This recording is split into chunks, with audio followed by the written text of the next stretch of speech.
हे करुणामयी, हे जगत जननी, समस्त संसार की प्यारी माँ, तू ही जगदम्बा, तू ही काली, तेरे अनेक रूप है माता वैष्णो, ये भक्त आपके ही सहारे है। बस मैया रानी आपसे इतना निवेदन है कि अपने इस भक्त का हाथ हमेशा थामे रहना माँ।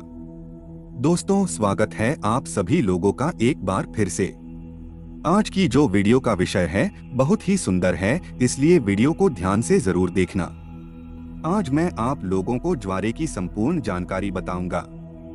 नवरात्रि के 9 दिन के बाद क्या ज्वारे को विसर्जित कर देना चाहिए या ज्वारे को कुछ बचा करके अपने पास में रखना चाहिए। ज्वारे में छिपा है आपकी किस्मत का राज। आखिर ज्वारे में क्या डालना चाहिए और ज्वारा क्यों सूख जाता है? क्या ज्वारे का पत्ता खाने से धन संपदा प्राप्त होती है, सुख प्राप्त होता है? जानिए संपूर्ण जानकारी।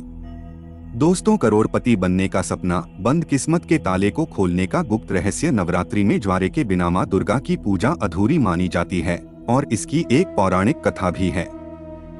सारी जानकारी इस वीडियो में आज मैं आप लोगों को विस्तार से बताऊंगा, इसलिए मैं बोल रहा हूं कि इस वीडियो को ध्यान से देखना। अगर आपके मन में कोई डाउट है, कोई सवाल है या फिर नवरात्रि संबंधी कोई आप जो है हमसे सजेशन लेना चाहते हैं तो बिल्कुल ही आप कमेंट बॉक्स में पूछे, हमारे द्वारा या हमारी टीम के द्वारा आपकी मदद की जाएगी। और हाँ, कमेंट बॉक्स में अपनी राशि भी जरूर छोड़ दीजिएगा।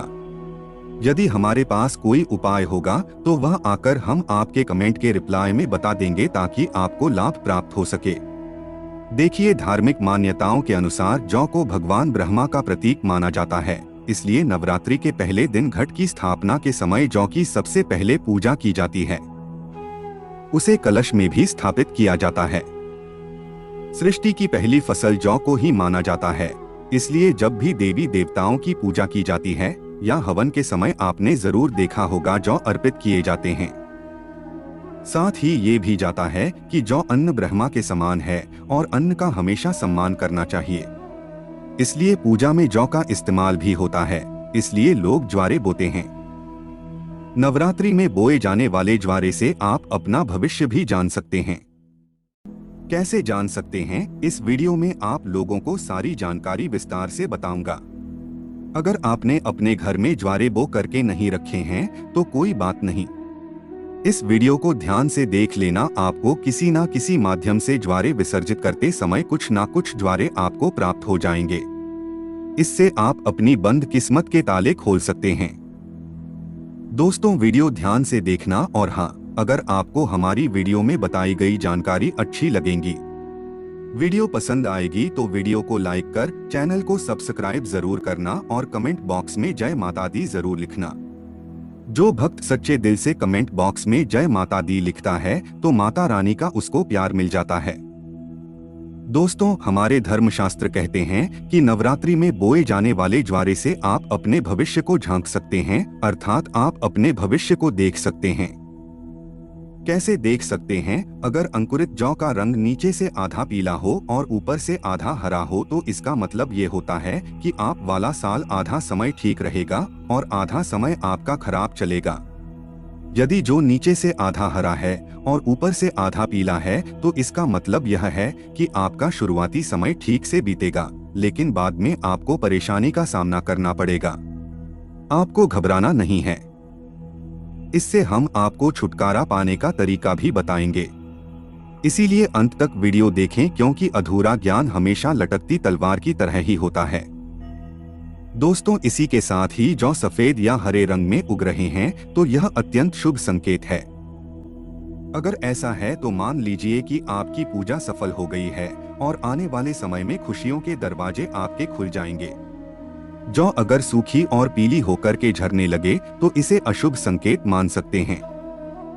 ऐसे में आप जो हैं मां दुर्गा से अपने कष्टों और परेशानी को दूर करने के लिए प्रार्थना कर सकते हैं, या फिर नव दुर्गा का बीज मंत्र जैसे ओम धूम दुर्गाय नमः। दोस्तों, इस मंत्र का 108 बार हवन करके आहुति दे सकते हैं। इससे आपको अत्यंत लाभ मिलेगा और माता रानी से प्रार्थना कर सकते हैं। जो ज्वारे होते हैं ये बहुत ही पवित्र चीज है, इसे आप साधारण मत समझना।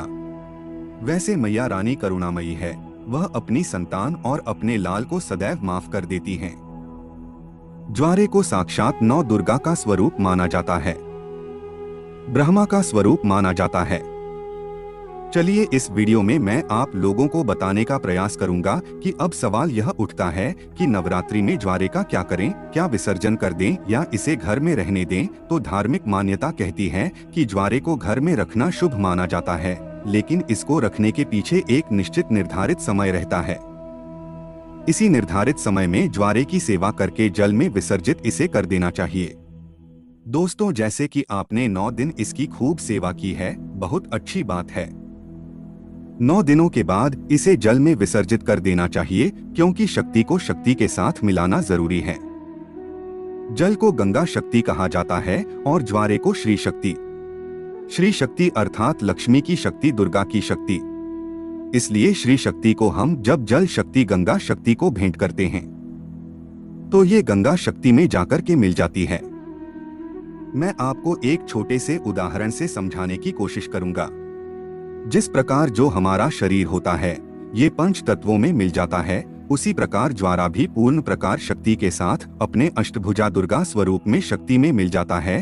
तो दोस्तों, ज्वारा 9 दिन अखंड ज्योत जलने के कारण, ध्यान से सुनना, ज्वारे के आसपास में 9 दिन अखंड ज्योति जलने के कारण, माँ दुर्गा के समीप में ये रहने के कारण बिल्कुल ही ये शक्ति स्वरूप में जागृत हो जाते हैं।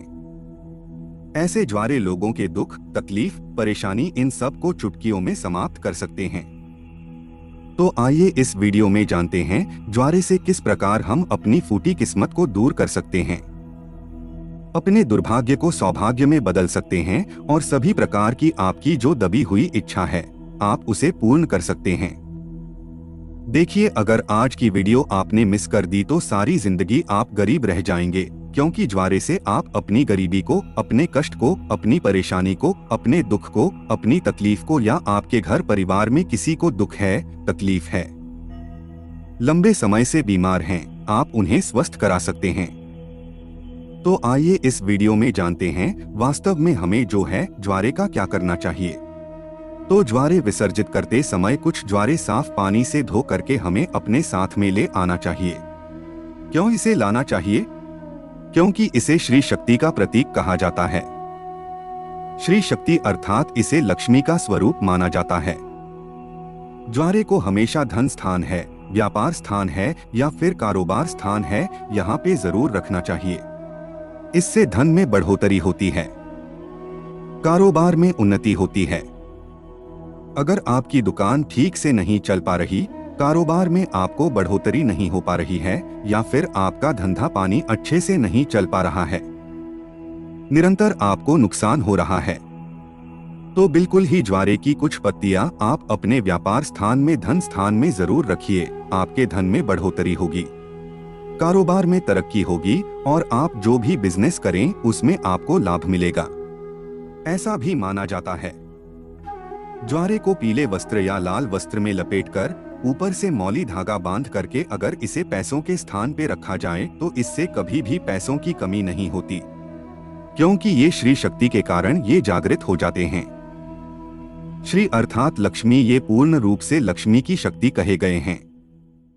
इसी के साथ ये भी कहा जाता है, कुछ लोग ये भी कहते हैं, हमारे ही बहुत से लोग हैं संपर्क में जुड़े हुए, तो बहुत से लोगों का ये भी मानना है कि ज्वारे को थोड़ी सी मात्रा में अपने पर्स में जरूर रखना चाहिए, और आप में से अधिकतर लोग ज्वारे को अपने पर्स में जरूर रखते होंगे। अब इसके पीछे का कारण मैं आप सभी दर्शकों को बताना चाहूंगा। जिस प्रकार इसे धन स्थान में रखने से ये धन की कमी नहीं होने देता, उसी प्रकार ये पर्स में रखने से आपके पर्स में कभी भी पैसों की कमी नहीं होने देता, क्योंकि पर्स को भी धन स्थान कहा जाता है, लक्ष्मी स्थान कहा जाता है, और ये पर्स में होने के कारण हमेशा आपके पर्स को नोटों से भरे रखने का काम करता है। दोस्तों, किसी भी श्रेष्ठ मनोकामना के लिए 5 ज्वारे के साफ एवं स्वच्छ पत्तियों को देवी पुराण है या दुर्गा सप्तशती दिव्य जो किताब है, माता रानी की दिव्य किताब है, जैसे कि देवी पुराण है या दुर्गा सप्तशती है, ये सब दिव्य किताब कही गई है, तो मनोकामना बोलते हुए आपको इसमें आपको दबाना होता है, तो माँ भगवती की कृपा से कुछ दिनों के बाद वो मनोकामना पूर्ण हो जाती है। लेकिन जब भी आप ये उपाय करेंगे आपको गुप्त रखना है, इसके बारे में किसी को बताना नहीं है। देखिए, जो ज्वारे है बहुत ही पवित्र चीज है। कभी भी इसके बारे में आप लोगों को किसी को नहीं बताना चाहिए। और एक बात, बहुत से लोग आप में से ऐसे दर्शक हैं जो बोलते हैं, ना गुरुजी, हमें ताबीज बनाना सीखना है तो क्या करें? तो एक बात ध्यान से सुन लीजिए दोस्तों, अगर आप भी चाहते हैं कि निरंतर आपके शरीर में माता रानी का वास बना रहे, आपका शरीर जो है सुरक्षा कवच से ढका रहे, तो ज्वारे के 4 से 5 पत्ते आपको लेने हैं। चांदी का ताबीज या तांबे के ताबीज में इसे डाल देना है। और अगरबत्ती का आपने 9 दिन तक माता रानी के लिए जो अगरबत्ती जला करके रखी है, जो भस्म जला करके रखी है, गोबर के कंडे की, वो भस्म लेना है। माता रानी को जो आपने अचर चढ़ा करके रखे हैं, जिसे हम पीला चावल बोलते हैं, वो आपको लेने हैं और इसे आपको ताबीज में डाल देना है। ये तीनों सामग्री को आपको ताबीज में डाल देना है। माता रानी का ध्यान करना है, अगरबत्ती या फिर धूप का धुआं दिखाना है। आपने जो ताबीज बना करके रखा है उसमें, और आप जो है इसे नवरात्रि के बाद किसी भी दिन धारण कर सकते हैं, तो यह आपको हमेशा सुरक्षा कवच की तरह ही आपको फायदा पहुंचाएगा। किसी भी प्रकार की आपकी ये दुर्घटना नहीं होने देगा। आप जहां भी जाएंगे, जिस भी क्षेत्र में जाएंगे, उस क्षेत्र में यह मित्र की भांति आपकी मदद करेगा, आपको तरक्की दिलाएगा, आपको सफलता दिलाएगा। आप में से अगर किसी के घर में कोई लंबे समय से बीमार पड़ा है, जो कि ठीक नहीं हो पा रहा है, डॉक्टरी दवा सही चल रही है, कभी कभी नकारात्मक शक्तियों के कारण जो है स्वस्थ नहीं हो पाते हैं, शरीर में निरंतर बीमारी आने लगती है, तो ज्वारा का एक जबरदस्त गुप्त चमत्कारिक प्रयोग बता रहा हूँ। यह प्रयोग अपने तक सीमित मत रखना, इसे और लोगों को जरूर बताना। इससे समाज में कल्याण होगा। तो कोई ऐसा व्यक्ति है जो लंबे समय से बीमार पड़ा है और ठीक नहीं हो पा रहा है, ऐसे व्यक्ति को ज्वारे की कुछ बूंद ध्यान से सुनना। ज्वारे को अच्छी तरीके से पीस करके कुछ बूंद आपको निकालना है, और इस रस को नाक के माध्यम से, अगर बोलने में समर्थवान नहीं है, खाट पर पड़े हैं दोस्तों, सांस बस चल रही है, तो अगर नाक में कुछ बूंद डाला जाए तो ऐसे व्यक्ति कुछ दिनों के बाद स्वस्थ हो जाते हैं। और जिनका स्वास्थ्य अच्छा चल रहा है, अच्छे हैं, स्वस्थ हैं, लेकिन बीमारी ठीक नहीं हो पा रही है, अर्थात स्वस्थ का मतलब ऐसा है कि बोलने फिरने में जो समर्थवान है लेकिन ठीक नहीं हो पा रहे हैं बीमारी से, तो ऐसे व्यक्ति को जो है आप ये 1 या 2 चम्मच की मात्रा में ज्वारे के निकले हुए रस को आपको 2 टाइम सुबह और शाम में माँ भगवती का ध्यान करते हुए, माँ काली का ध्यान करते हुए, माँ आदि शक्ति जगदम्बा का ध्यान करते हुए आपको पिला देना है। बिल्कुल ही ज्वारे में पूर्ण रूप से ब्रह्मा एवं माँ आदि शक्ति की शक्तियाँ समाहित होती है। इसे पिलाने के बाद आप देखना, इसे लगातार 5 से 7 दिनों तक पिला देना। दोस्तों, खाट पर पड़ा इंसान भी स्वस्थ हो जाएगा और चलने फिरने के लायक बन जाएगा। इसलिए मैं आप लोगों को बोलता हूं कि हम जितनी भी सामग्री अपने घर में नवरात्रि के समय रखते हैं, माता रानी को प्रसन्न करने के लिए, चाहे आप ज्वारे ले लीजिए, चाहे जोत की बाती ले लीजिए, चाहे भस्म ले लीजिए, चाहे आप जौ ले लीजिए, ये सब किसी न किसी काम जरूर आते हैं। दोस्तों, हम सब इसे नदी में विसर्जित कर देते हैं। यही हमारी सबसे बड़ी मूर्खता है।